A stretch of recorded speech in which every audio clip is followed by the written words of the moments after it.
নমস্কার বন্ধুরা, আমাদের বাড়িয়াজিয়ে শ্রী শ্রী বড়মার মাতৃ সম্মেলন ছিল। মাতৃ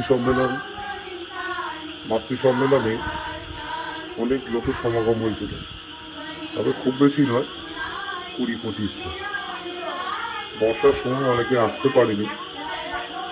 মাতৃ সম্মেলনে দেখুন সবাই বসে নাম সংকীর্তন করছে। এদিকে অনেক লোক এসেও পৌঁছায়নি, অনেক পরে এসে পৌঁছেছে। মাতৃ সম্মেলনে তেমন কিছু হয় না, ওই ছোলা বাতাসার আয়োজন ছিল, সঙ্গে লুচি আর আলু। আর এখানে আমার মেয়ে দাঁড়িয়ে বদমাইশি করছে, হাতের উপর নিয়ে ঠাকুরের নাম হচ্ছে, দেখছে।